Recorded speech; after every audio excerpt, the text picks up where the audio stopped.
Come in, Parker. Sit down. Now, I've called you in here because I don't want to show you up in front of the men. Oh, don't you, sir? That's very considerate of you. Yes. Well, I'll come straight to the point.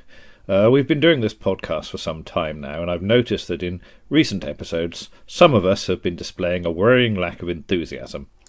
Ah, yes. That'd be Privates Rose and Martha. They do tend to grumble about things. It's not them, Parker. I'm talking about you. Me, sir? Yes, you. Now, listen to me.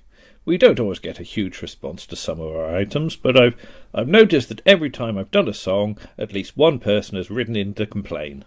Well, I did warn you that it might not be wise to keep on doing the song, sir. How can I put this? You do sound a little, flat sometimes. The complaints aren't about me, Parker. Then what are they about, sir? The listeners are complaining that every time we do a song, you fail to do the cheerful actions in the background. But, sir, this is audio only. Nobody can see if I do the cheerful actions or not. So I thought it would be better if I just pretended to do them. It's no good just pretending, Parker. Podcasting is a serious business. There are all sorts of enemy podcasts ready to spring into action and take over our airtime. Oh, I think that's rather overstating the case, don't you? Nonsense. There's the Shy Life podcast for a start. But they're hardly likely to invade, are they? This is no laughing matter, Parker. How would you feel if you sat down on the microphone one day and heard the tramp, tramp, tramp of Yeti Wellington boots marching up the high street? I'd think they were wearing very loud boots, sir. The high street is over 4 miles away. Just pull your socks up, Parker. Now, that reporter chappie is turning up today to look at my blue plaque, so make sure it gets a good polish. Very well, sir, and I'll try to do the cheerful actions in future. Good man. Actually, I'm a woman, sir. Good Lord, are you really? Yes, sir. Look. Good heavens. I just thought you were very good at camouflage. And now, for the young in heart and weak in the head, it's Round the Archives.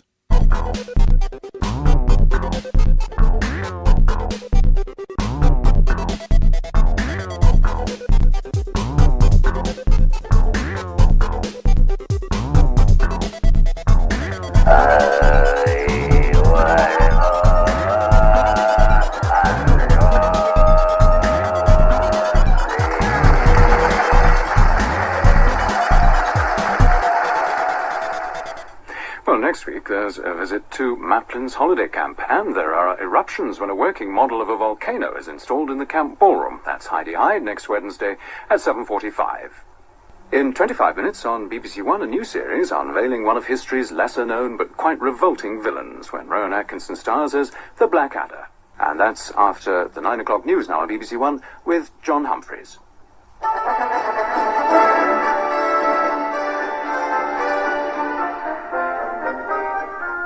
Hello. Hello. Ooh, that was nice. I'm Andrew. I'm Lisa. Welcome to episode 21 of Round the Archives. Round the Archives. Goodness me. Yes. We got the key to the door. Never been 21 before, except for when we were. I've been 21 at least twice now. Me too. Yeah. So. Hello. What have we got to correct ourselves over for the previous issue? Not a great deal. No. Only Ace of Wands, that there are some audio copies of Nightmare Gas and Seven Serpents, Sulphur and Salt. And I've heard a bit of Nightmare Gas. And you can't understand what's going on. And it's all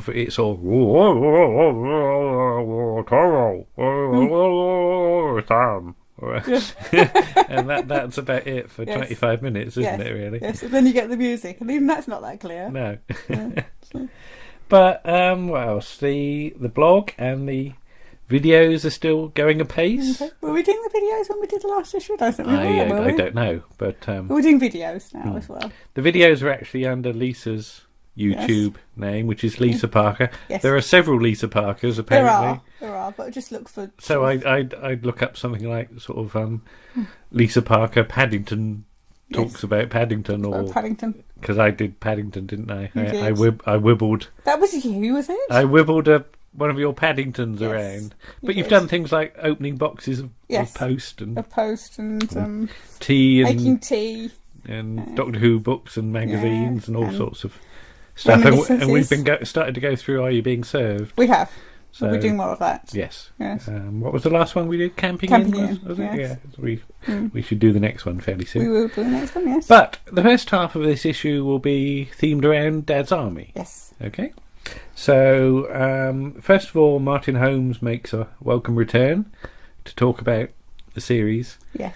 And also to go on location. Yes, on location to see a blue plaque related to Dad's Army. Yes, indeed. And then after that, Warren will join us to talk about the episode Museum Piece. Yes, indeed. Which is getting on a bit now, just like somebody who happened to be born on the day that was shown. It was shown, yes. Okay, yes. Well, we'll be back in a while. Okay. See you then. Bye-bye. Bye-bye. Who do you think you are kidding, Mr. Hitler? If you think we're on the run, we are the boys who will stop your little game. We are the boys who will make you think again. 'Cause who do you think you are kidding, Mr. Hitler? If you think old England's done. There are times when you wish you had a proper radio voice, like John Arlott or Alistair Cook, by whom I mean the Letter from America bloke, just in case you think I'm a total cricket obsessive. However, I seem to be stuck with this one, so there we are. I don't remember many series we sat down to watch as a family when I was a boy. I can remember being allowed to stay up and watch A Man Called Ironside, if I'd been good, and we all enjoyed the gentle hilarity of That's Life together before bedtime on Sunday evenings. Other than that, it's the odd Morecambe and Wise Christmas show, or the Val Doonican show, or the good old days that mostly come to mind when I think of my parents and my sister sitting in their individual swivel chairs in the back room, as I lay on the floor on the results of the ready-cut wool rug kit my sister had once made. I do remember watching Dad's Army, though. My dad loved that, but then he seemed to like anything that reminded him of his own army days, even though, having been in India and Burma during the Second World War, perhaps he ought to have preferred It Ain't Half Hot Mum. I actually enjoyed that a lot. Meanwhile, because it's what I do, I did sit down and watch the first ever Dad's Army, The Man and the Hour, again a few days ago, and thoroughly enjoyed it.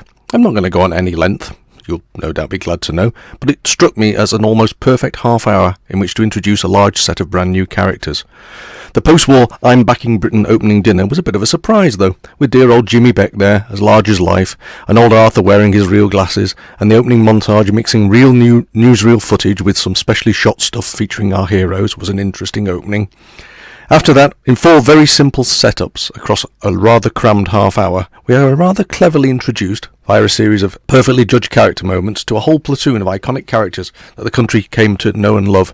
In the bank, where the soon-to-be Captain Mannering gets his first victim of circumstance moment, the church hall, the vicar's office, and the church hall again, for hints and tips on how to disable a tank. It's also beautifully observed too, with each of them getting moments and chances to shine and display their characters. Godfrey's gun, Jones using rationed meat to gain favours, Walker selling his watches. Granted, Fraser being a philatelist seems a tad peculiar, but there are reasons for that, and he gets the great SHOP line too.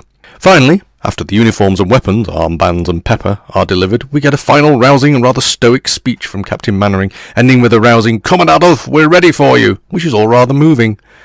Mind you, displays of genuine stoicism always make me blubber just a little bit. The black and white episodes always seem strange nowadays, though, possibly because they've not been shown quite as much. Captain Mannering's hat seems wrong, and the walking on the spot on an overlaid image end credits just seem peculiar after been watching the other version for so many years. The opening credits are pretty much the same as the later ones, even though they do get tidied up a little bit for the colour version. And I'm probably not the first to suggest that the current BBC News Brexit graphics of a plucky little Union flag star escaping from the European Ring of Gold stars owes a little something to those graphics and shows how much it's seeped into the popular culture. I found out recently that Arthur Lowe was born just a very few miles from here in Hayfield, Derbyshire, and that several years ago Derbyshire County Council put up a blue plaque on the house to honour his memory. Knowing this, on a recent Sunday morning, before there was any chance of running into people attached to the plaque, I went off to see if I could find it. On a bright, fresh, chilly Sunday morning, on my way to Morrison's, I suddenly thought, you know what, I live up the road from Hayfield. I'm just going to pop in and see the birthplace of Arthur Lowe. So I drove up the road, a very narrow road, and found a parking space and strolled down, took a couple of pictures. And there it is, the blue plaque that Derbyshire County Council put on the front of his birthplace on Kinder Road. Not Kinder, leading up to Kinderscout in the beautiful sort of Derbyshire countryside. And that's where Arthur Lowe was born. The plaque's sort of large and round, which sort of seems appropriate in some ways.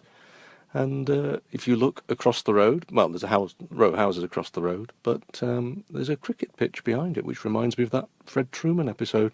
But then again, you look at his house, and it's all very simple. It's just a simple stone terrace in a small town in Derbyshire. He would have been born there in the early part of the last century, I suppose, or the late part of the previous century even now, crikey.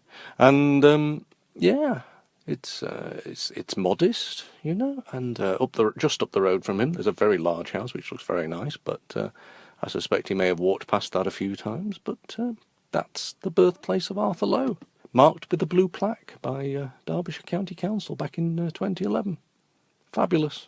Absolutely fabulous. Don't learn anything much about actual Arthur Lowe from looking at a blue plaque, I suppose. I mean, you know, I don't know much about how he grew up or why he decided to escape Derbyshire, but there he is, good old Arthur, immortalised in stone, well, on metal, in stone. Fabulous. I realised afterwards that, stupid boy that I am, and I swore I wouldn't say that, because this is just audio, I could have done all of that without leaving the comfort of my own home, but there you go. I also realise that going off script probably isn't my best way of doing these things, but I digress. I don't actually have the box set of Dad's Army, despite being tempted several times over the years, and dropping huge hints about how much I enjoyed whenever I'm drawn into an episode. We have, I'm told, far, far too many DVDs as it is, and adding more to them is probably not the most sensible option as we find ourselves drowning in stuff.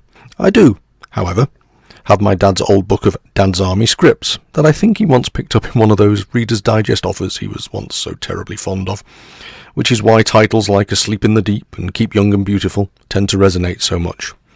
Then, when I started to think about possibly doing a short thing for this edition, I also found a rather natty little guidebook volume in a charity shop for a couple of quid. There was also a porridge one with it, and the moment I got home I immediately began to regret not picking that up too.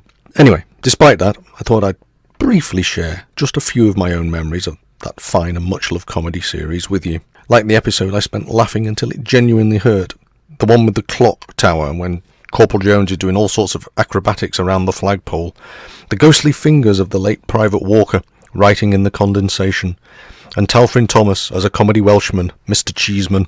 I think my dad, Llantrisant born and bred, rather enjoyed him. There are so many happy memories, but I mustn't go on and outstay my welcome. Good luck, Andrew and Lisa, with this Dad's Army special. I know it's a series that holds a great place in your hearts. One last thing. I do remember the family watching the last episode live when it was first broadcast. How worryingly older John Le Mesurier looks when you see that one now. And I had a genuine something in the eye when they raised their drinks to toast Britain's real Home Guard, after Hodges has cruelly told them that any real Nazis would go right through them, triggering memories of that stoic speech way back in episode 1, and inadvertently proving their bravery, because even knowing this, they'd still have been prepared to stand and fight anyway. That certain night,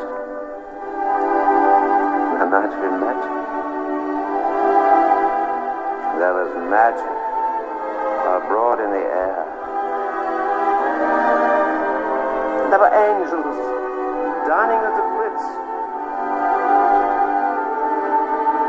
and a nightingale sang in Berkeley Square.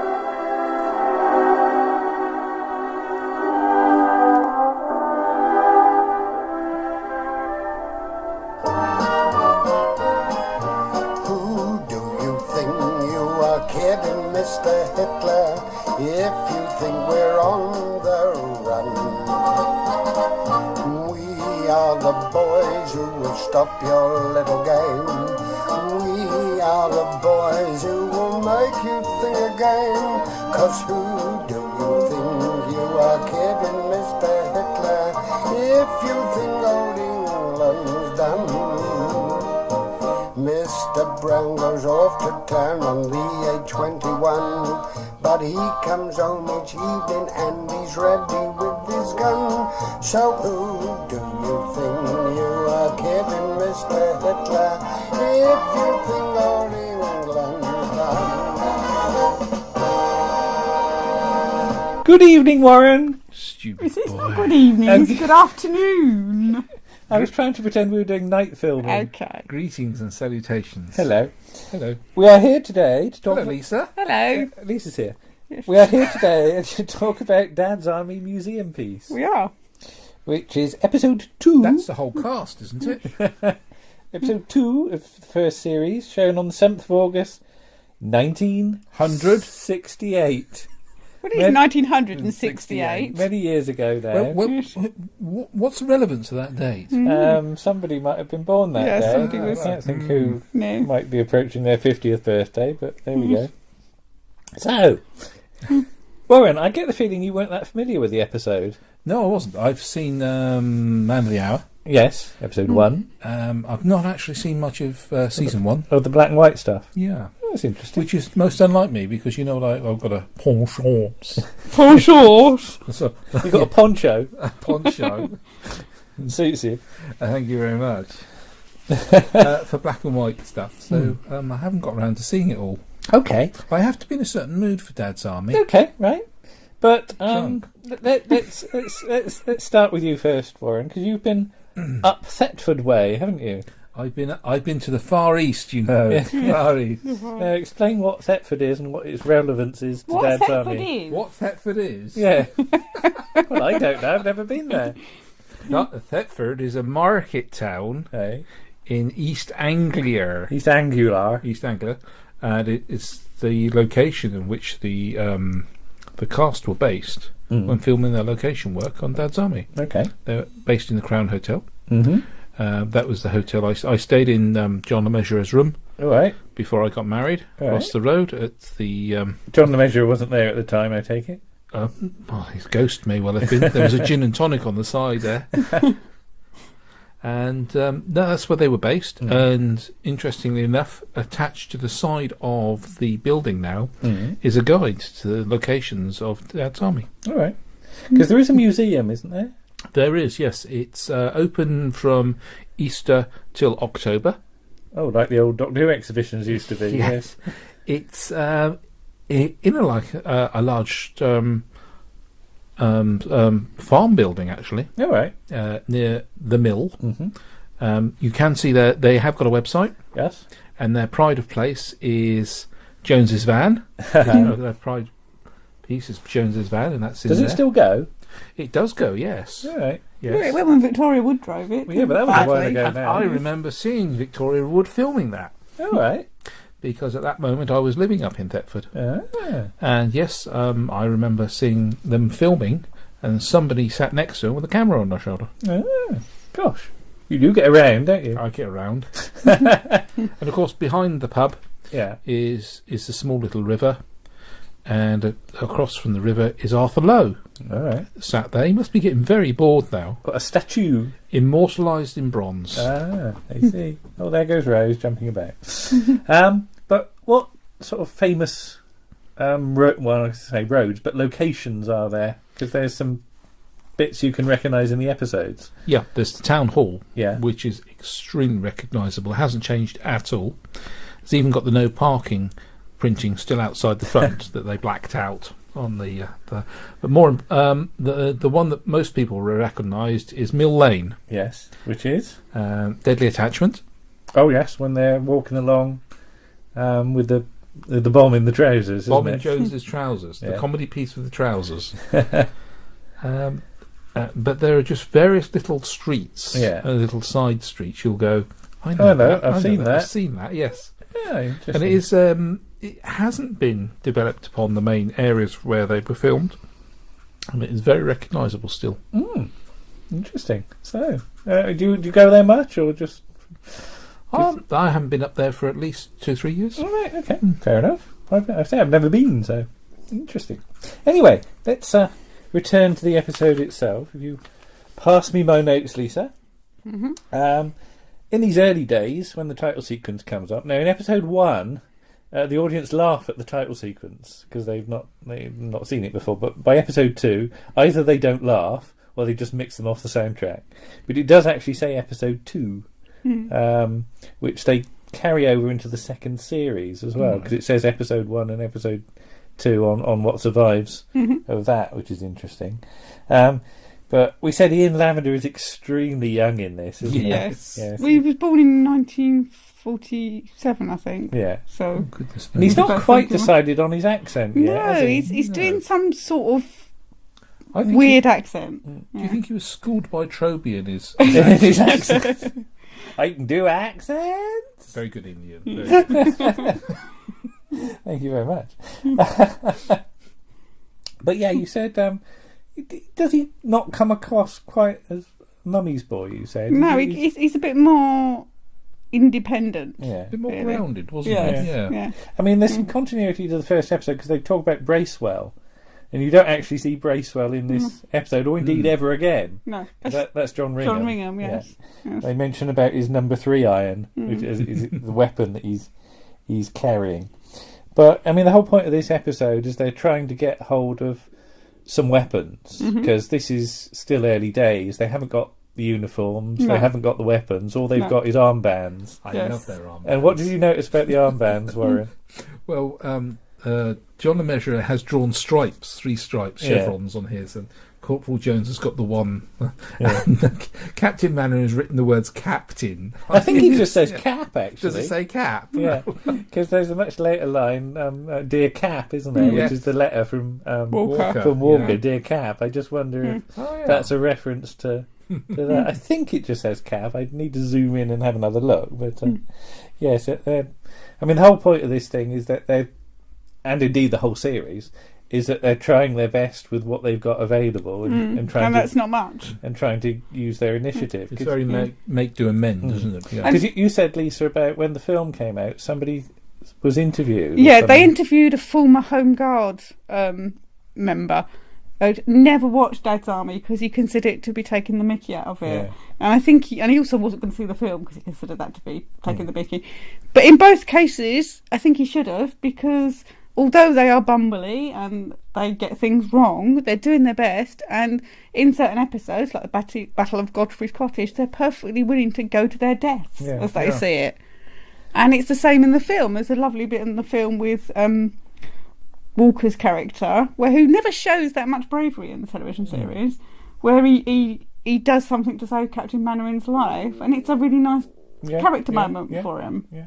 So it's That's when he drives his truck. he drives his truck and down throws the slipper. match in the back, and he's Yeah. got a load of petrol in it, and it blows up and saves Captain Mannering. So you shouldn't underestimate them. They are bumbly, they do get stuff wrong, they do snipe at each other, but ultimately they would lay down their lives for each other.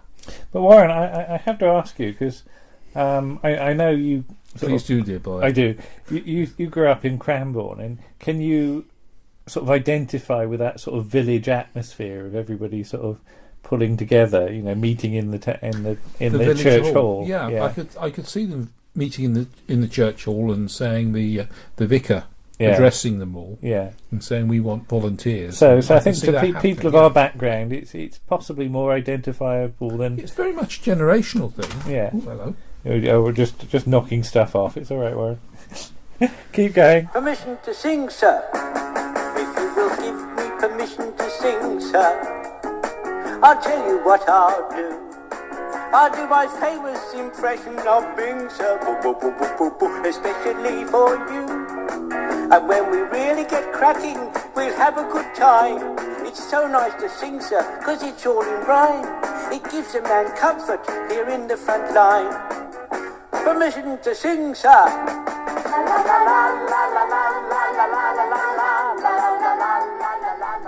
So the LDV were named by... Anthony Eden, who was Churchill's deputy, and Churchill hated it. So within the year they were changed. What, the name? Yeah. Yeah. Why didn't you like the name? It didn't sound militaristic enough. All right. It didn't sound... It sounded amateur, did it? It sounded very amateur. Well, it's probably the use of volunteers. Yeah. Yeah. So they went for Home Guard. Okay. Bit of history there for you. Now we come to the sort of most unexpected bit of this episode, where we meet Jones's dad. Very unexpected. Yes, and everybody seems surprised that he's still got a father living. Or a father. But this is reminiscent of a certain Will Hay film, isn't it? Yes. Warren, I know you like your Will Hay films. Yes. Ask a Policeman. So what's Ask a Policeman? 3 bumbling police officers working out of the lighthouse in the town, and there's smuggling going on below their lighthouse, and there's this. The way they smuggle things in and out is through a headless horseman driving a flaming hearse. Yeah. Now there's a rhyme that is key to the detection of where the smugglers are coming in. Now Harbottle is the senior policeman, isn't he? Yeah. He's about 900 years old. Yeah. He has one tooth, doesn't he? Yeah. He's played by really Maul old. Marriott. Maul Marriott, who was playing twice his age, very much actually in the vein of Clive Dunn as well. And he has a father. Yeah. Who Will Hay refers to as Adam. We're off to see Adam. And they see this very old and crusty gentleman in bed, wasn't it? And Yeah. so he says to his son, "What's the matter? School holidays already?" But yeah, Jones's dad is 88, and he's been married 3 times, which is interesting. Yes. You have to remember there was no television or central heating in those days. He had to have something to do, I suppose. Yeah. But yeah, we do get a tiny little bit of filming at this point when they go to the museum with the milkman's horse, don't they? The milkman's horse keeps stopping because that's how he's used to doing his rounds. We get them pulling the sort of bell pull on the what was it, the Peabody Museum of Historical Army Weaponry, and it's one of those big pull things like from the Addams Family or something, and it's the first of the wobbly walls, isn't it, in this episode? I think John Nemej has a pull on it. You can see the wall going. The other thing I had to say, it must be an exceptionally small museum, because when they run at the door... Oh, they go straight through and out the other side. The door, and it's literally an arm's length path. I think you have to turn left or right. I think it must be an immediate left. And the backyard. But there's this lovely line about Jones's dad. He still thinks Queen Victoria is the king, which is one of those very strange lines that always makes me laugh. But it's just a bit odd, that one. Mannering's already doing the hat and glasses askew routine, isn't he? When he sort of falls over. And Jones loses his trousers on the assault course. Oh yes, that's the film right at the start. Yeah. They attack the museum with a battering ram, which immediately falls apart. And I said to you, by the look of it, they only had one attempt at doing that. Yeah. You've got Fraser disguised as an ARP warden trying to get in. Trying to get him out. Trying to get the old man out. Drunk as the Lord in the process. Yeah, he's got his bottle of scotch, but he's not supposed to drink any of it, is he? And there's a bit where he's just about to raise it to his mouth, and a hand comes through the peephole and takes it back away, which presumably belongs to Manning. Is that line about opening the door in my nightshirt? That old joke. That's the old jokes, isn't it? But then a Boy Scout sort of turns up as well. Yes. Now, who's playing the Boy Scout, Lisa? Michael Osborne, who will go on to play Sorak in The Horns of Nimon. Yeah, but you're trying to work out... Yeah, well, according to IMDb, who of course could be wrong, he's 20 at this point. He doesn't look 20. He really doesn't look 20. So I wonder whether he's actually born in about 1950, which would make him about 18. Because Horns of Nimon is 1979. Yes. And how old do you think he looks in that? I don't know. It's difficult. So, I mean, he's in an episode of Whodunit, and we watched that, and he doesn't look as young then. That's another 6-7 years on. So I don't believe he's 20. All right. If he's 20, hats off to the makeup department, who have made him look a lot younger. So, well, there's a bit of fooling around when they do get into the museum, because breaking of things, breaking of glass and things like that, with sound effects that are slightly too late, aren't they? What was it you said? Oh, gold sugar glass again. Well. And it's the stock footage sound, the usual sound of glass shattering, glass breaking. Yeah. And you notice that there was a sound problem as well. Like the boom microphones over in one corner of the studio, and Jones has to say a line on the other side, and you can't hear what he's saying at first till the boom microphone gets there. But although the rifles that they're after have been taken by ENSA, who were ENSA? It's the Entertainment Service. They used to go around and do, I don't know what the actual acronym stands for, but they used to go around and do shows for people. But when I say people, I mean people in the army, to keep up their spirits. And, like Gracie Fields would go and sing at them, and Vera Lynn and stuff. So, but yeah, so it was. Yes, I think what it was is if you were in the army but you weren't a very good soldier, they'd just stick you in ENSA. Yeah. So I think like Larry Grayson was in ENSA and Kenneth Williams and all these sorts of people you can't imagine. I see a pattern forming here. All these people you can't really imagine actually being sort of proper soldiers, for want of a better word. They don't like Upham. No. No. But I suppose we should say about David Croft, because we haven't actually said about David Croft yet. Co-writer. Although we've talked about his various series that he's been involved with now. We've never actually said his local connection. No. Which is? He was born in Sandbanks. And Sandbanks is... He's in Poole. It's the posh part of Poole. Yeah. It's where all the posh knobs go to live now. Posh knobs. All the knobs live. Yeah. But, Sandbanks has got houses that, will cost you £4 million and above. If you've got a couple of million quid to blow, Sandbanks is your place. Which is fine until it all erodes away. Yeah.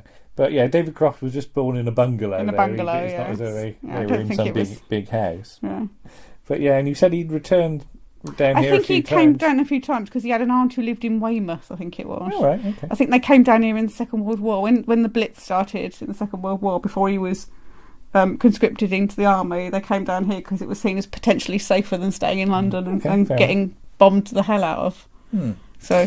But they do eventually get a Chinese rocket gun circa 1901. And you said, Warren, they're not going to attempt to do special effects in the studio, are they? No, it's clear that the visual effects department wasn't up to its standard of, say, the Goodies or Are You Being Served at that point. Well, you do get a few puffs of smoke, don't you? Yes. And some sound effects that, again, don't quite... match. The camera is pointing down the barrel of the blasted thing, so you'd expect something to appear out the end like a puff of smoke. Yeah. But it just comes out the back. It all comes out the back, after the scout has unbunged his tubes. Yeah. But, it's not the most complex of episodes. No. It's easy watching. Yeah, it's again... And we've said this before, that if we just choose a random date, we tend to get an episode that's just representative of the series. It's not a particularly well thought out one, but it's still very serviceable bit of comedy. There's some nice bits and pieces in there, I think. It's interesting to hear the audience reaction, because we're looking at the second story here. Yeah. And it is still treading water, isn't it? Yeah, I mean, the format is not fully established yet. The characters aren't bedded in. Because, you don't get Fraser being the Undertaker for quite some time. Oh, right. There's no mention of that, because you notice he's in his sort of sailors sort of outfit at the moment. Yeah. And you're not getting the catchphrase so much at this point, either. You're not getting... those evolve. Permission to speak, sir. You get that a bit. Yeah, but those evolve over the first couple of years. Yeah. You're not getting We're Doomed. Yeah. That was a really rubbish Scottish accent, but still. Do you want to do that again? No. We'll do it together. 1, 2, 3. We're doomed! Apologies to everybody in Scotland. Yes. No choice of you. And you don't get Stupid Boy either, do you? No. Because he's not a stupid boy at this point. No, he's far more intelligent. I don't know what happened, whether he fell on his head or something during manoeuvres, but he's far more intelligent now. And he's quite a nappy dresser, a nappy dresser, isn't he? Nappy dresser. A nappy dresser. He's a natty dress. He's wearing a neckchief, isn't he? Yeah. And shirt. A cravat kind of thing. He's almost... Proto Ridge, is it? Yeah, well, I think it's based on Wilson. All right. He's aping Wilson. Yeah, he's aping his dad. Sorry, he's aping... His Uncle Arthur. Uncle Arthur, yeah. Because that is the only father figure he has. That's interesting. But it's done quite subtly. Yeah. But interesting to actually see pictures of Jimmy Perry at that age, because obviously, you've probably got some in a book somewhere. We've got a book here somewhere, but Pike is based on Jimmy Perry. Yeah, right, yeah. Because it's all about Jimmy Perry's experiences of being in the Home Guard before he went off to the war. Yeah. So yeah, it would be interesting to see whether that's how he dressed and that's what the wardrobe department have done, and whether later he's twigged it and gone, no, like, don't do that. It doesn't look right. Because returning to the Will Hay films, because Dad's Army wasting your time. Was partially inspired by the Will Hay films. In that you had the pompous man, which is Manring. You had the old man, which is Jones, and then you had the young boy, The young fool. the young fool. Which is Pike, yeah. So it's it's a format that was working in the 30s. It was a format that works in the 60s when these episodes were made, and it still works to this day. It does. I think it's very classic comedy sort of setup. So there we go. But it's an interesting episode of Dad's Army. It's sort of fun. It's always nice to see something in its infancy because you know where it's going. Yeah. And as we always say, decisions will be made over the course of the next year that will affect how the show works. But there we go. So there's Museum Piece, episode 2, and we'll say ta-ra and we'll Ta-ra. come back with something out. Ta-ra then. Okay, bye-bye.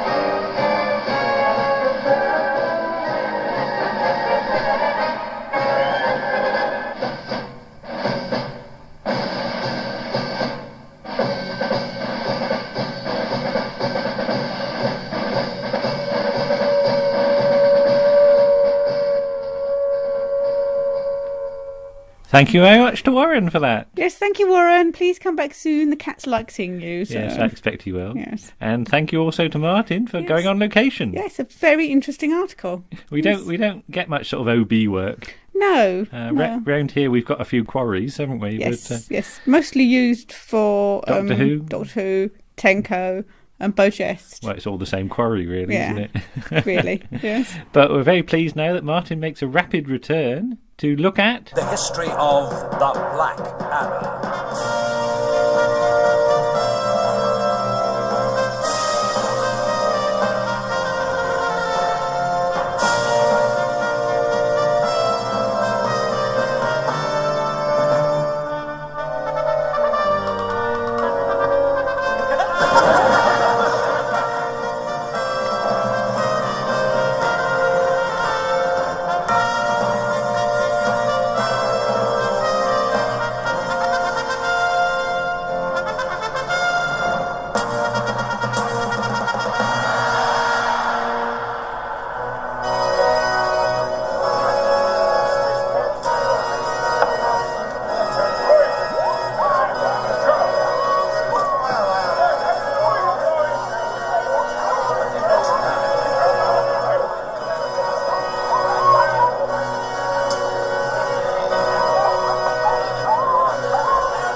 For this look at an episode 1, we're going back to a time before cunning plans were particularly cunning, a time before Edmund was the smart one, and, it turns out, Baldric was the apparently slightly smarter one, a time before Ben Elton was brought in to double the number of laughs on half the budget, and a time before anyone thought of adding lyrics to the theme tune.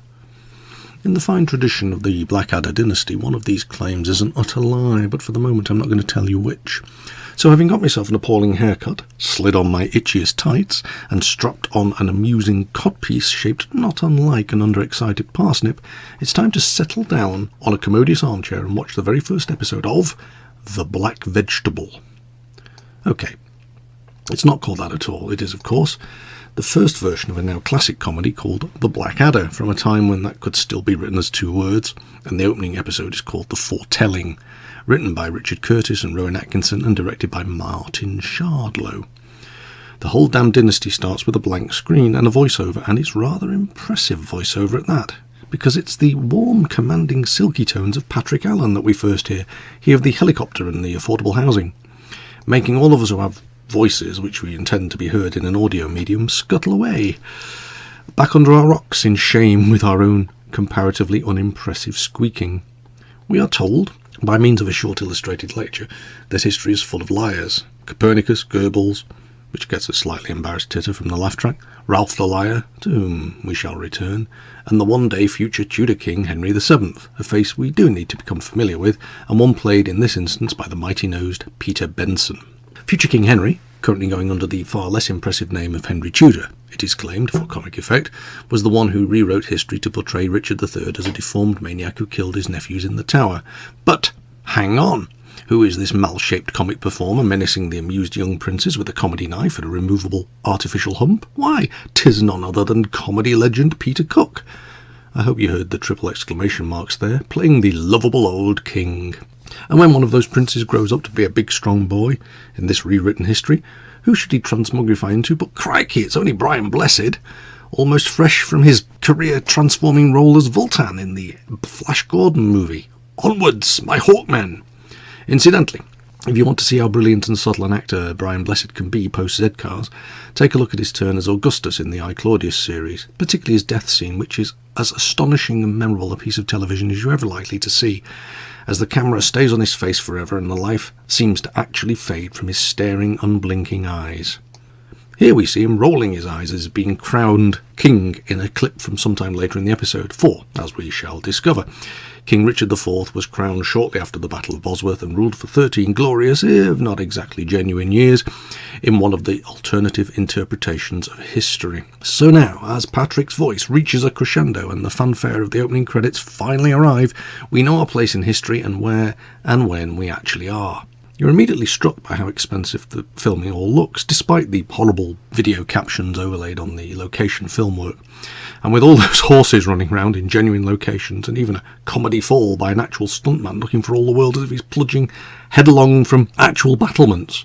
Rowan Atkinson, who will be playing Edmund, long before his most famous role as the 9th Doctor Who, was at this time, you may recall, a huge BBC star, riding the crest of a wave of success brought along by his appearances on Not the 9 O'Clock News, like a particularly fine stallion eager to soar over Beecher's Brook and claim that first place in a Grand National by several country miles.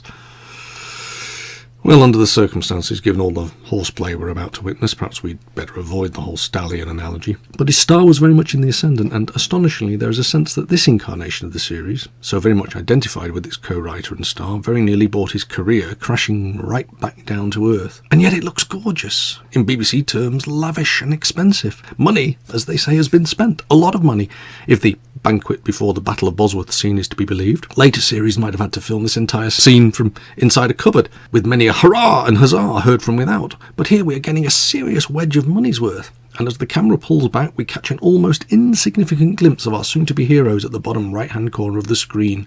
Brian Blessed bellows for silence, which is just about as ridiculous an idea as it sounds, after which Peter Cook doesn't so much eat up the scenery as devour it, giving an alternative and upbeat, rewritten take on the famous "Now is the winter of our discontent" speech.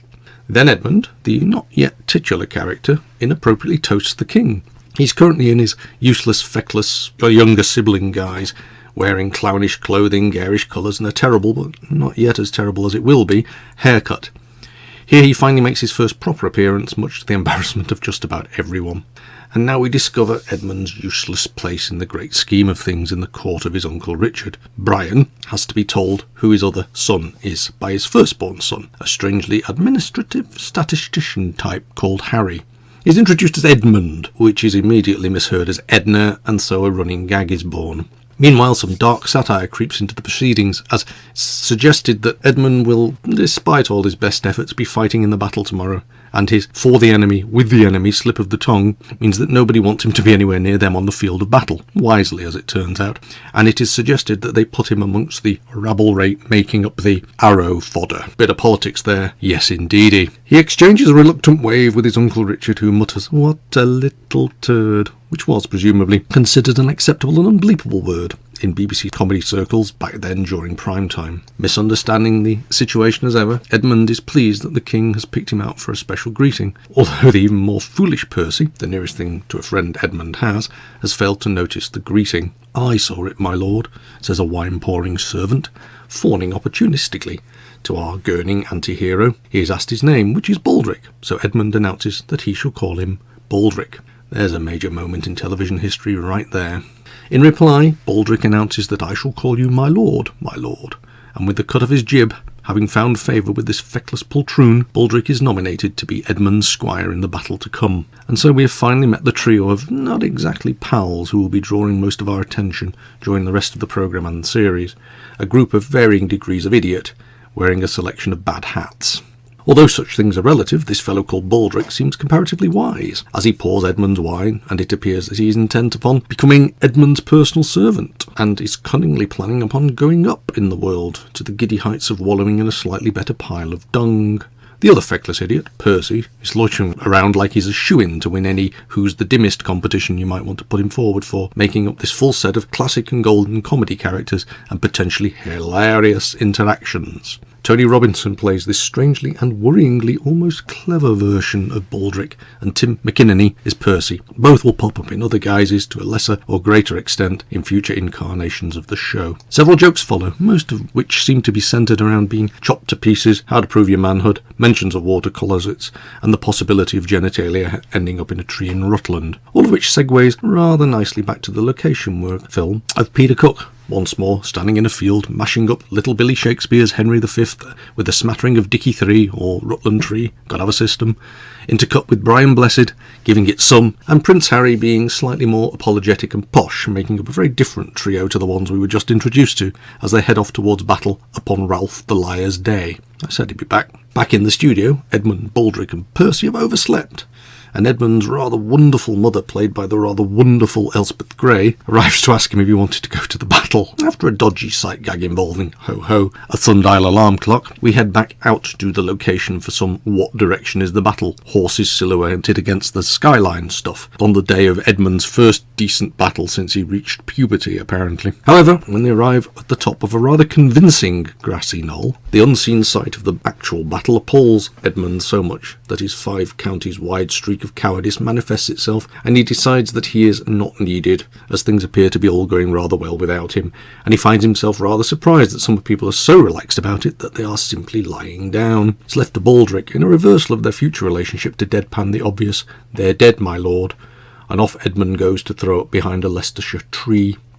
In the midst of battle, or a few extras and some smoke if you prefer, Richard the Blessed finds Richard the Cook horse hunting in a rather jolly way because the battle is won, and then he does indeed find one. Unfortunately, this particular horse belongs to Edmund, who promptly lops his head off for his impudence. Fairly quickly, the surprisingly bloody head is indeed revealed to be his Uncle Richard, and after some head-tossing with Baldric in an "oh dear, Richard III" kind of a way, he tries putting it back on the king's shoulders with little success, and even administering some rather desperate CPR. Ultimately, a convenient hut is espied and they unceremoniously drag away the body, unfortunately leaving the head behind, the sight of this sight gag causing much mirth on the laugh track. By the time they get inside a particularly huge and dung-plastered studio hut, it is Baldric who is doing most of the heavy lifting, and they finally notice that the head has been left behind. However, Percy has found it, and this so-called brainless son of a prostitute seems to want to use it to prove he's a man. This head of a nobleman will be his proof, although when he discovers exactly which nobleman, another game of toss the helmet erupts between the trio. Fortunately, they are interrupted. Losing the battle, running away, and bursting in on them as unannounced, cowardly old Henry Tudor turns up bellowing, "All is lost, flee," to anyone who'll listen. They immediately leave him to his fate, but then he mentions having 10,000 sovereigns, which instantly makes them return.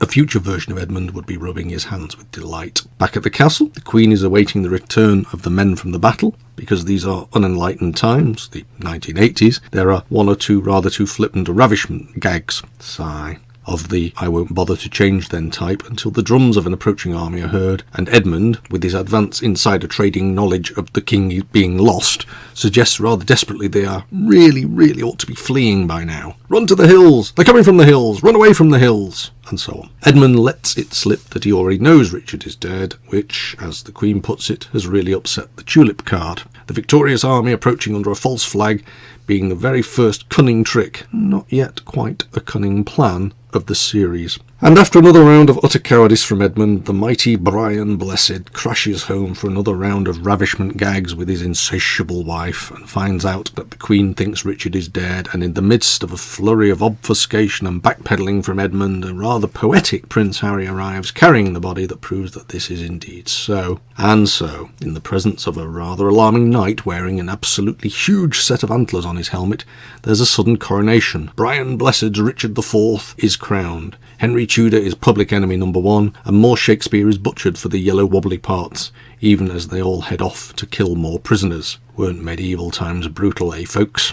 Meanwhile, in the safety of his chambers, it dawns upon a delighted Edmund and his chums that he is now a prince of the realm, although their delight is muted by the arrival of Prince Harry, looking to get the statistics of the battle averages worked out in a very long-winded and crickety-cricket sort of a way. Edmund naturally takes all the credit for the many brave deeds he hasn't done, and also claims credit for several things nobody has done, and the one thing he ought not to have admitted having done. Meanwhile, Percy is left looking foolish, which, to be fair, does come fairly easily to him. We should note, however, the first mention of the Bishop of Bath and Wells, a post that the Blackadder series may have done more than anything else in recent decades to raise the public consciousness of. Relaxing at last, Edmund then discovers that the dying man they found in the hut has now been put in his bed by Percy, whose idea that such a wealthy man might reward them is immediately repeated as his own idea by Edmund. We've all been in meetings like that. Buoyed up by his own genius and the enthusiasm of his fellow conspirators, Edmund finally transforms himself via a false start and a couple of suggestions from Baldric into the Blackadder. We cut to a comedy montage of the That One, Those Shoes variety as Edmund's black outfit is constructed and revealed in all its alarming magnificence, and his very, very alarming new haircut is exposed to the world in all its ignominy. Somewhat later, a short corridor scene shows how his power has shifted slightly, and as he returns to his chambers to try on a princely coronet, he sort of recognises the Henry Tudor in his bed, but ignores the doubts and tries a little extortion instead. And as Edmund finally gets a quiet moment to try on the coronet he's bought himself, Peter's ghost appears, still calling him Edna, rather matter-of-factly referring to the fact that someone cut his head off, and generally getting a bit of a long-overdue revenge haunting in via some rather dodgy head-floating effects. As if life hadn't already taken enough of a turn for the worst, his mother comes banging at the door, asking whether he has someone in there with him. Her man-woman-sheep enquiries seem very open-minded, or perhaps the medieval world was far more tolerant than nowadays of that sort of thing. After another round of comedy headless king gags, few of which would have been done any better on the Ghosts of Motley Hall, Richard disappears off to another banquet with a threatening "you'll be seeing me again later" to Edna. Edmund's mother promises to keep as quiet about his nocturnal sheep-worrying activities as she does about Harry's fear of spoons or his father's very small private parts, which is encouraging, but it does give Elspeth some delicious lines to twinkle over as Henry Tudor adds a couple of incriminating bars to the proceedings.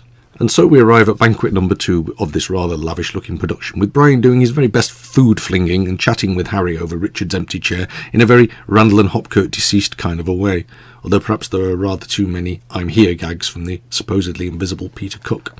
However, in the best tradition of Macbeth and Hamlet, only Edmund can see his ghostly accuser, which might be a relief to anyone with a line like "Don't dicky me, ducky." The king bangs on the table for silence to propose a toast by Brian at his most booming, bidding a curse upon the man who slew Richard, as Richard himself continues to shout "It was him" to anyone who will listen, which, apart from Edmund, is of course nobody until they bore him beyond death with all their endless toasts, and he vanishes for apparently the last time with a weary "That's the last you'll see of me," although for Edmund it isn't. Meanwhile, the portrait of Henry Tudor is brought in to be desecrated, and for Edmund, the groat finally drops, and he crawls away in terror, with Peter Cook continuing to haunt him mercilessly from every nook, cranny and cupboard. While we're at it, I should point out there's a very familiar-looking BBC Iron Maiden prop lurking in the bedchamber. Back on location, as Edmund chases on horseback after the now fleeing Henry Tudor through the dark and eerie fog, Edmund comes across possibly the very same 3 witches, including one who it must be foretold one day be Ethel from EastEnders, that once caused Macbeth so much trouble. And so finally,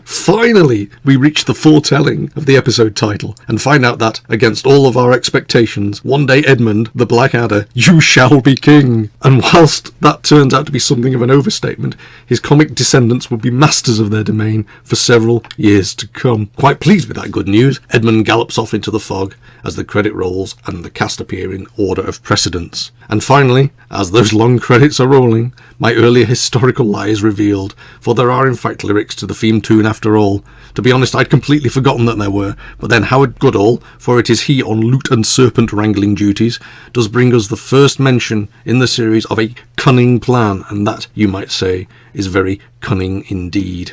But wait, what's this? In the post-credits, the three old crones still lurk to realise their ghastly case of mistaken identity in reference to a completely different series about the rise of a king that we shall never see. Well, not unless that bloke who wrote the additional dialogue, some bloke called Billy Shakespeare, can come up with a decent plot or three anyway. Considering the much-loved nature of the later Blackadder series, it still comes as something of a surprise to find just how different the first series is to what follows. It's not bad, it's just very different in both style and content, and it's the smartness of the later series that leaves this one feeling like a tentative toe being dipped in the ocean of comic genius on a wet midwinter weekend in Bognor by an aquaphobic uncle wearing a handkerchief hat who's been told to go off and have a paddle.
And thank you to Martin for doing the Blackadder. Yes, that's a really nice article. Indeed. Yes. I mean, I have to agree that first series is actually very good. Yeah, I'd forgotten how well that first episode's directed, because it opens and there's a shot of the banqueting table, as Martin says, and it just goes on forever. Yeah. And there's so many extras. Yeah, it's a lot of money up on screen, you know. It really puzzles me as to why the first series isn't more popular. I think, well, it's that thing that Michael Grade came in and just said it was too expensive for the figures it got, basically. Yeah. Not enough laughs or viewers per pound, basically. But, you know, I mean, episodes like The Witch Smell of Pursuivant. Oh, that's great. I love that episode. Yeah. I mean, to get an actor of Frank Finley's calibre in a comedy series playing a comedy part, you've got to be doing something right. Yeah, I know, but... And I love the way it sort of dabbles with fantasy as well. Yes. You've got the implication that the Queen has got sort of magical powers, haven't you? Yes. And to me, that alone opens up a whole load of storylines that, had the series run for more episodes, you could have done. Or had they done a second series in the same... time frame. Yes. She could have come in at the start of season 2 and saved everybody or something like that. And given her more to do, frankly, as well. Yes, because all she gets to do really is to be confused in the background, doesn't she? So, but I like the Quinnis Baines beard, is it? The one where he's supposed to marry Miriam Margolyes. Oh, yeah. And then he ends up with a 12-year-old and they have to go to bed early. Can I have a drink of water? But yeah, it's a shame that people tend to look down on that. I mean, I know somebody said it might be Richard Curtis or John Lloyd, that it's not funny seeing Rowan Atkinson fall off a horse from a distance, but it is kind of quite funny. Yeah. But there you go. Anyway, we should do a few loose ends of things that we didn't quite get right so far. Ian Lavender was actually born 1946. I think we said 47 in the piece.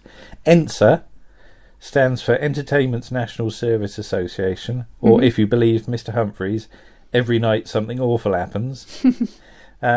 People that were in ENSA included Dora Bryan, Arthur Askey, Wilfred Bramble, Spike Milligan, Jack Warner, and Mr. Granger. Mr. Granger, yes. Yes. We're not at all sure now that Larry Grayson or Kenneth Williams were in ENSA. Kenneth Williams was in the Combined Services Entertainment Unit, which came after ENSA. Yeah. And we think Larry Grayson failed his medical. Yes, so he probably didn't do anything at all in the war. Yeah. But there we go. I think that's all the loose ends. But, yes. Yes. And to wrap this up, we wanted to watch something with Ken Dodd in. Yes, and after his sad death Yes. a few weeks ago. I mean, there was one possibility that we could have done, which was We Want to Sing. We're not miserable, are we? At 5:05, a new series returns to BBC One. Who wants to sing? With an audience of 300 children, the return of We Want to Sing, introduced by Ken Dodd with special guests middle of the road. Some programmes on BBC Television, Saturday. But we decided not to, because Yes. even as a kid it was one of those shows that annoyed me, because it had like an audience of 300 Annoying children. Yeah, annoying sort of stage-struck children. And, you know, things like an audience with Ken Dodd are fantastic. They are. Things Yeah. which I don't think we can even do justice. No. I'd just say just sit down and watch something like that. Yeah. But in the end we thought, well, he made a number of appearances on The Good Old Days. He did. And he was always one of those people they'd save till the end because he was so good. Make you sit through the whole thing first. So we invited Warren to join us. We did. And we sat down and watched an episode from 1978. We did. So here's what we made of it. Okay. Bye. Bye.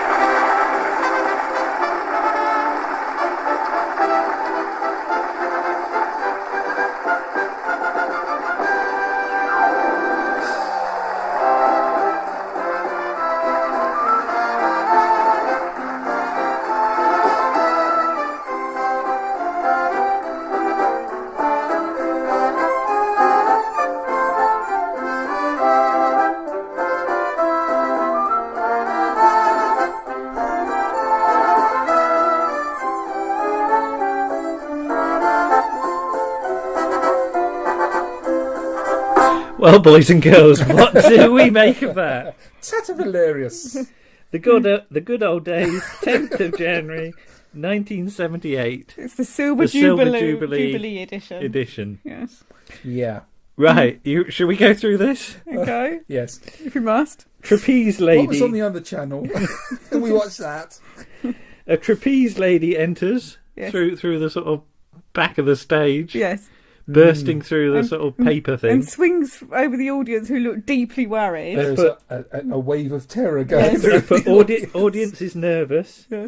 Skimpy and flexible costume with floral bathing cap. Yes. A somewhat unexpected start. Yes. Yeah, I wasn't expecting that. It was a sort of Yeah, and and then Pan's people are looking rough. Oh god, they've aged by about 40 Yes, years. it's the Players Theatre troupe. Yeah, Oh, was it? Oh, right. The ladies come on doing sort of waving their arms about exercises, doing exercise things. Oh, semaphore signals. doing semaphore signals and very slow splits. Yes. Which are written out. They were painful, weren't they? Yeah. Lots of bending about on stage. Yes. I've just put in capital letters, audience is easily amused. Yes. Yes. Very easily amused. The audience was interesting. Yeah. I'll let Lisa explain what she's noticed about the audience. It's great fun. There's a lot of fake moustaches this time. Well, I've got old man with wonky tash. Yeah, he had a wonky dash, but there was a lot of ones that were very obviously not the owners. Do you think they come in and they say, right, buy your tashes over here? Yeah, I don't think you have to, buy them, and they just stick them on. Come over here, plonk. Come here, plonk. Can my wife have one? I put dead fly dance. They lie on their back doing the dead fly. I've just put get on with it. It goes on for too long. Far too long. Landing a jumbo jet with semaphore. Yes. If they're landing a jumbo jet, well, I don't know where the nearest airport is. It's a bit lost, the plane, I think. Nearly falls off stage. Yes. Oh, yes. She's in lots of sort of somersaulting over people, isn't she? They're And like the stage is not leapfrogging huge. things, yeah. Stage is not huge. Very small. Nearly ends up in the audience pit. And I've just put fleshings. Fleshings. Yeah, because they've got these sort of undergarments that are flesh coloured. Yes. If you could see our shoulders shaking at this point. And here we go once again. Hey. Oh, he's got a hanky. Oh yes, he has his hanky. He flicks his hanky about. This is Leonard Sachs, we should Yes, say. I love that's Leonard the Sachs. chairman. Yeah. Yes. Yes. The set dressing's interesting. Yes. There's a load of red and white doilies hanging from the sort of boxes. They almost look Tinsel. like they're sort of French Revolution kind of things. It's that sort of style. Well, it isn't does have an international flavour, we must say. It does. We've got Yes. coming up. Yeah. We have Werner von Braun sings and the evil puppet master from Spain. Yes. More on him later. But yeah, there's a lot of tinsel about, Yes. isn't there? So, well, it's just after Christmas. Nobody got around to taking it down. Oh God, roller skaters. Oh, there's enough. So far, we've got quite a few death-defying stunts going on. Yeah. Haven't we? People throwing themselves on bits of wire in the ceiling, people catapulting themselves over the top of other people on stage, and now we've got the killer roller skates, haven't we? Yeah. Oh, they're really small little podium as well. Yeah. And oh yes, and what joins the roller skaters? Oh God, yeah. There's the man with tray. I put half-assed clownery Buffoonery. with metal plate and champagne bucket. Yes.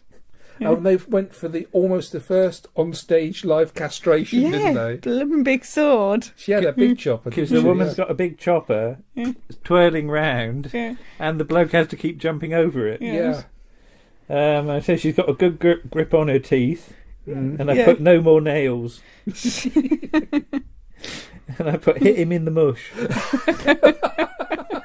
Because it was going on and on, wasn't it? Yes. And then we start to heckle when that happens. Yeah, too long. Some audience woman wearing a pink thing with 70s glasses. Yes. And What was the unconvincing pink- dyed hair. What was the pink thing? It was a hat of some kind. I Yeah. don't know. She was out of focus behind. It's almost like Leonard Hilda Sachs. Ogden had turned up, wasn't it? Yeah. The hair in curlers. Yeah, but it was the dark hair. I'm going, is that hair or is that hat? Oh, I think it's hair. Oh, that's dyed. It's interesting that they chose her to go almost behind Leonard, Yeah. so she'd always been shot. Yeah, so there's a bit of colour behind him. Yeah. Yeah. Revenge of Minnie the Minx. Oh God, yeah. Two Violet Elizabeth bots come on. Yes, two adults dressed as children doing twee singing. As played by Benny Hill. After he's been mated with a pink French fancy. Yeah, because he's got those puffy skirts with the yes. yeah. Message to the audience: the doors are locked. No one's going anywhere. You will enjoy yourselves. You will enjoy yourselves. And then, and now, Oh God! no. the Spanish ventriloquist. No, I hate ventriloquists. I anyway, do. Dolls are evil. And the Spanish ventriloquist as one of the most evil pair of dolls I've seen in a very long What did time. you describe the doll as? Well, I put As doll- Chucky. Chucky, Chucky. yeah. Doll from Hell is Nosy Bonk's love child. Yes. It's meant to be cute, but it's just horrific. You said Dead of Night. What's Dead of Night? Oh, Dead of Night's an Ealing horror film. It's who's the famous Michael actor? Redgrave, isn't Michael it? Redgrave is Yeah. ventriloquist, and And the doll takes him over or something, isn't it? Something like that. the doll has a life of his own. Yeah.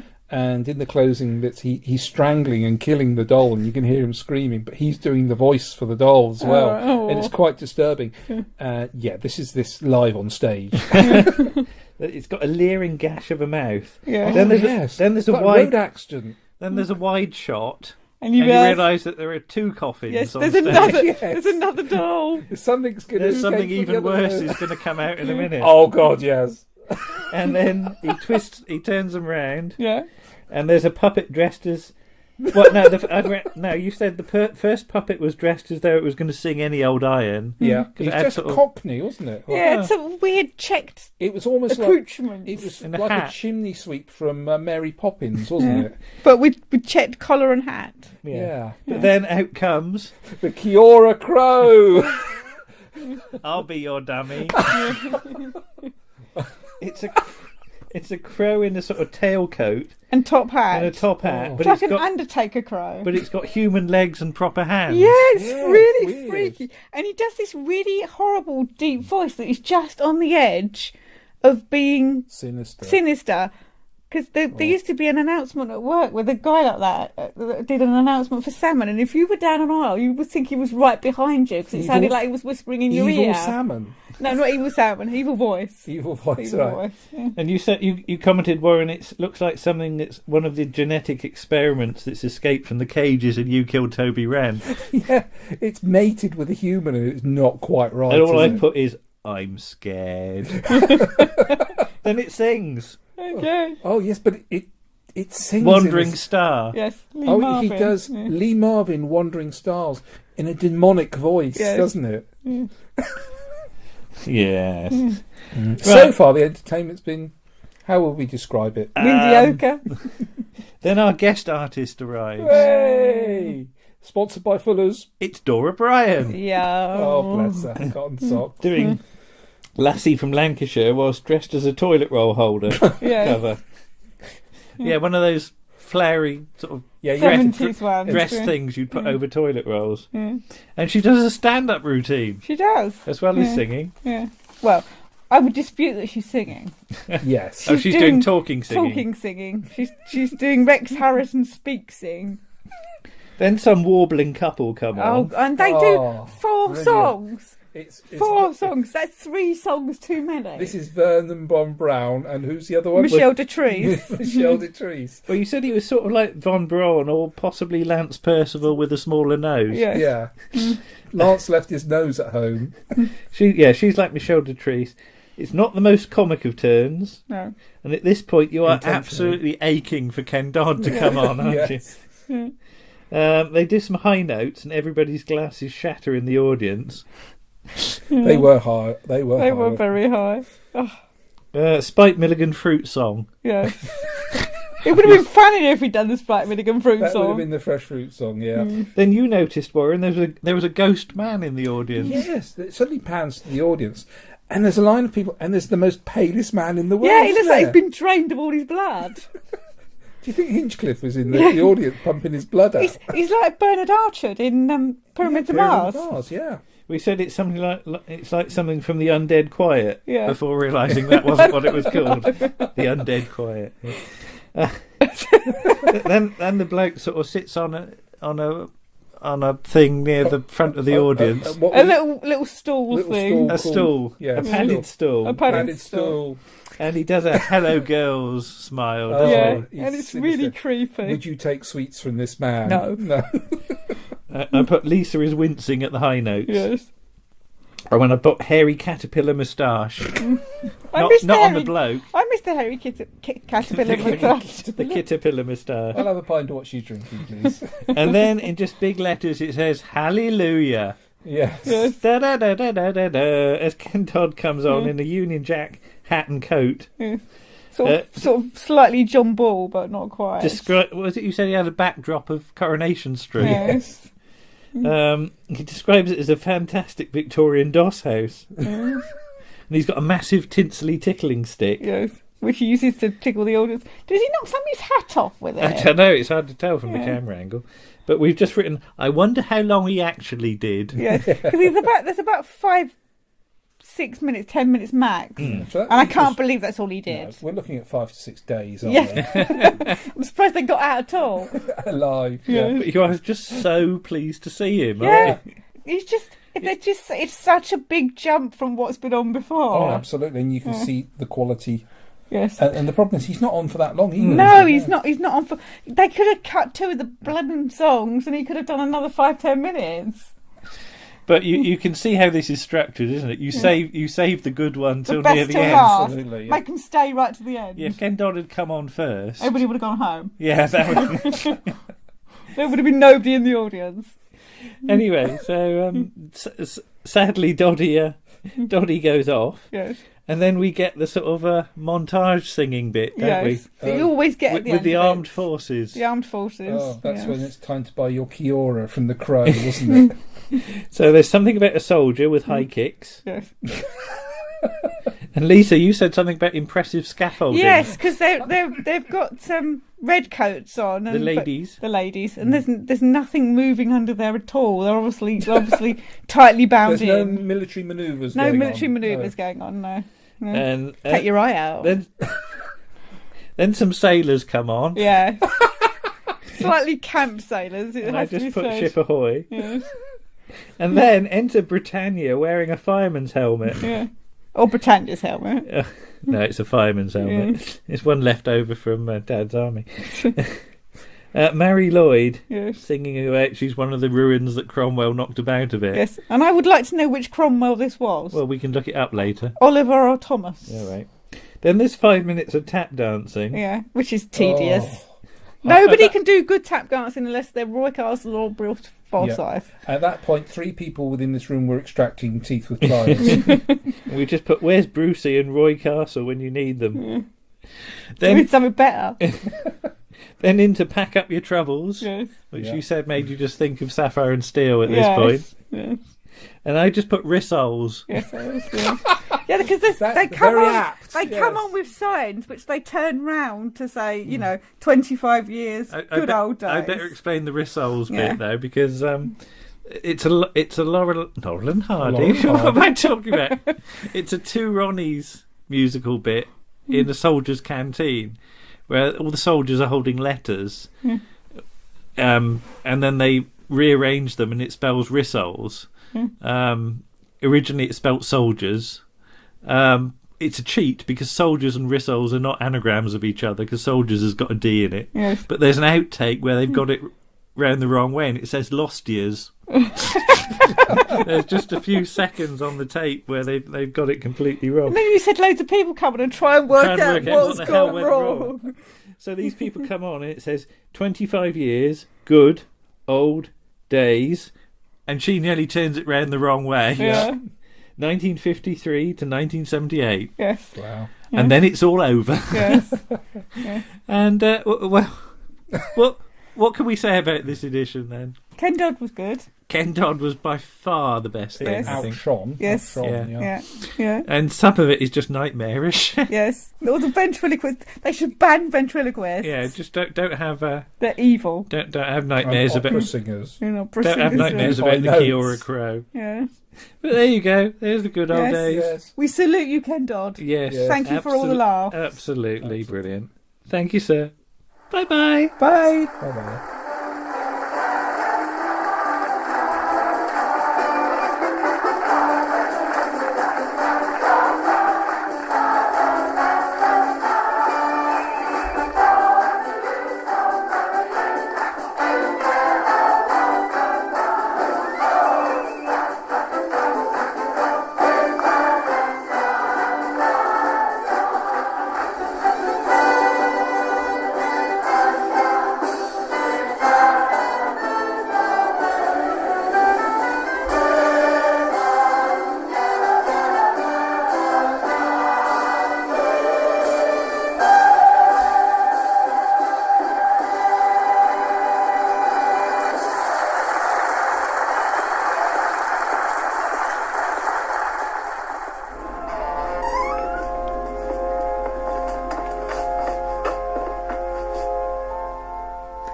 My lord, I bring 3 pieces of news. Baldric, where's the usual messenger boy? That is the first piece of news, my lord. He's run away. I see. And what is the second piece of news? The second piece of news is that you can't do a very good impression of Rowan Atkinson, my lord. I'm not sure that's news to anyone. But why has the messenger boy run away? Because of the third piece of news, my lord. And what precisely is the third piece of news? The third piece of news... Yes? ...is that the massed forces of the Shy Life podcast are massing on the heath. In a mass. What? Run for the hills! Run for the hills! But we're in the middle of Poole, my lord. There aren't any hills. Well, what are they doing? Yeti Uncle John and Cromarty are waving placards demanding free sweets for podcasters, and Casper the robot and Ick the alien are flying around the park in a spaceship, dropping leaflets advertising their belated Christmas special, my lord. But that's terrible. They'll get all the publicity and no one will remember to listen to us. There's only one thing we can do. And what's that, my lord? If you can't beat them, get them to join you. Run to Paul's house at once and ask him to do another article for us, sharpish. What should we ask him to do, my lord? I don't know, it doesn't matter. Get him to do Bless This House or something. But it's a long way to Mr. Paul's house, my lord. It will take me ages to get there. Would a punt up the posterior help you to get there any quicker? I expect so, my lord. Then get Percy to give you one. I'm not going anywhere near your posterior without a 10-foot lemon-scented barge pole. Oh, you say the sweetest things, my lord. Get on with it, man. And I use the word man in its loosest possible terms, of course. I meant to have a word with you about that, my lord. Look. Good lord. That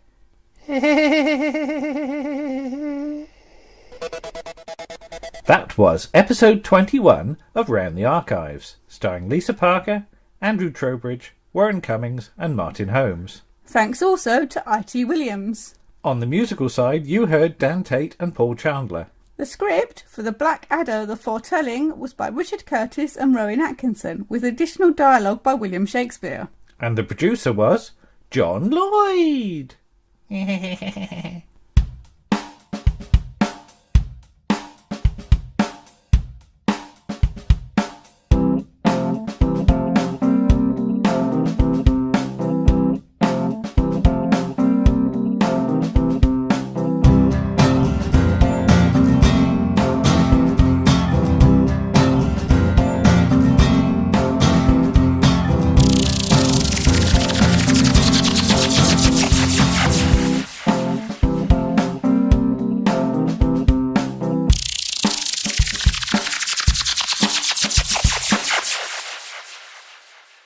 Well, it's rather a beautiful Sunday morning. You can hear the bird song, and I've driven to Hayfield, basically just to see the... I'll just shut the window.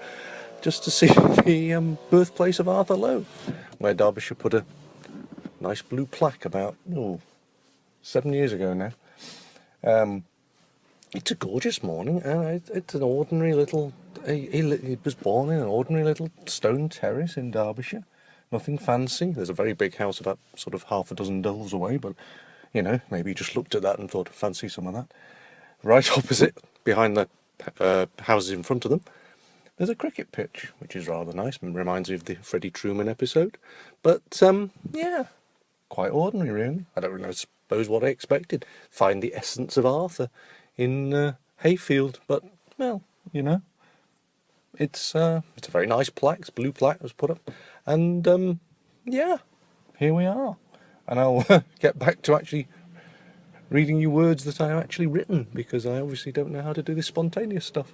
See you later. My lord, I bring three pieces of news. Baldric, where's the usual messenger boy? That is the first piece of news, my lord. He's run away. I see. And what is the second piece of news? The second piece of news is that you can't do a very good impression of Rowan Atkinson, my lord. I'm not sure that is news to anyone. But why has the messenger boy run away? Because of the third piece of news, my lord. Lose? Start again. Come in, Parker. Sit down. Now, I've coughed.